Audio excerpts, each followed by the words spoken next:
If you choose the wrong training style, you can waste months working hard for results you do not even want. Some people start with calisthenics because it looks athletic. Others go straight to the gym because they want muscle faster. But here is the truth. Both work. The real question is this: which one works best for you? In this video, I'm going to break down calisthenics versus gym training in the simplest way possible. So, by the end, you will know exactly which option fits your body, your goals, and your lifestyle. And no, the answer is not automatically just do both. That sounds smart. But if you do not understand what each method actually does better, you will only make things more confusing. So, let's start with the basics. Calisthenics is body weight training. You use your own body as resistance through exercises like push-ups, pull-ups, dips, squats, and leg raises. Gym training is different. Instead of only moving your body, you are using external resistance. That means barbells, dumbbells, cables, and machines. And that difference matters. Calisthenics usually gives you more focus on relative strength, movement skill, and body control. The gym makes it easier to scale resistance, track progress, and build muscle.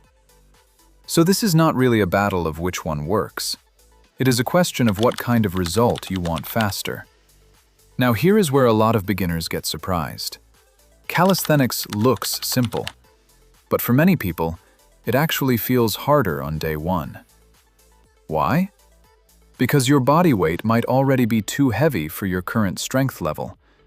If you cannot do a pull-up, you cannot just remove half your body weight. If push-ups feel hard, every rep still demands full body control. And if you are carrying extra body fat, calisthenics can feel brutal at the start. The gym is more beginner-friendly in that way. You can start with lighter resistance. You can learn movement patterns more gradually, and you can build confidence faster. If you cannot do a pull-up yet, you can still train the same muscles with a lat pull-down.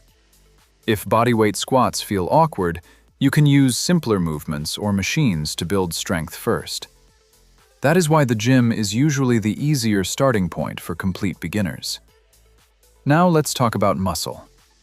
If your number one goal is building as much muscle as possible, the gym usually wins. That does not mean calisthenics cannot build muscle. It absolutely can. Push-ups, dips, pull-ups, and rows can build a strong upper body. But once your body adapts, progression becomes harder unless you move to advanced variations or start adding weight anyway. The gym makes muscle growth simpler. You want more overload? Add weight. You want more volume? Add reps or sets. You want to target a specific muscle more precisely. There is usually an exercise or machine for that. And when it comes to legs, the difference becomes even more obvious. Bodyweight leg training can help, but building serious lower body size and strength is much easier with squats, Romanian deadlifts, leg presses, and lunges. So if your goal is maximum muscle, the gym has the edge. But muscle is not the whole story. If your goal is to move better, control your body, and build a more athletic type of strength, calisthenics becomes very hard to ignore. Calisthenics teaches you to create tension through your entire body. Your core has to stabilize, your shoulders have to coordinate, your body has to work as one unit.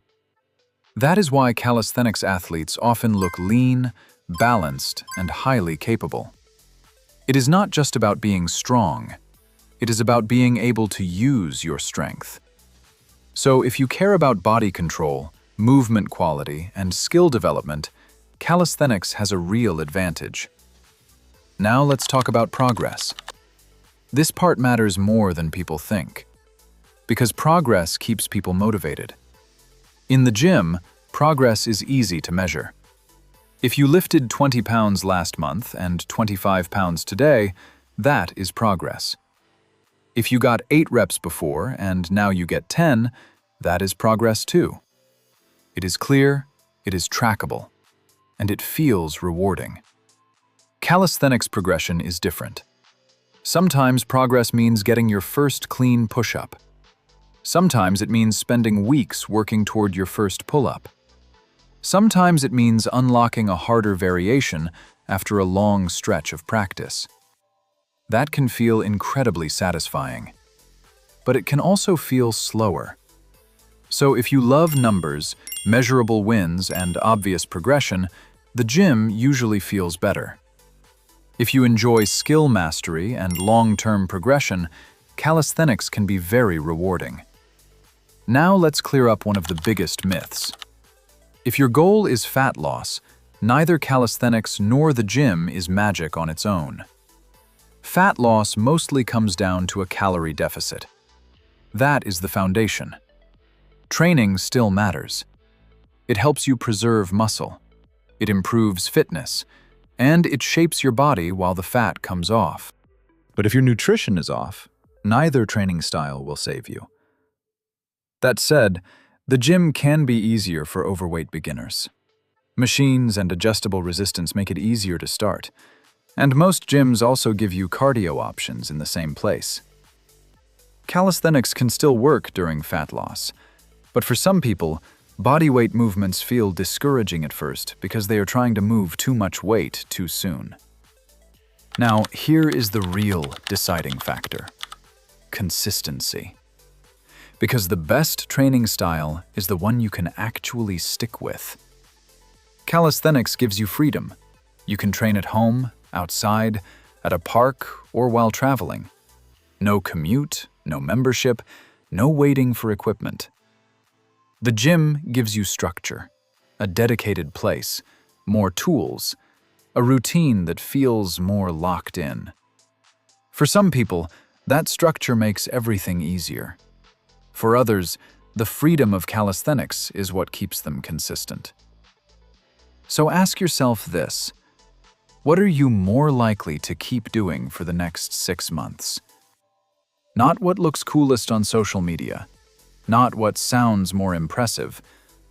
What can you actually stick to? That answer matters more than people realize. So, who should choose calisthenics? Choose calisthenics if you want a lower-cost training style, more body control, and the freedom to train almost anywhere.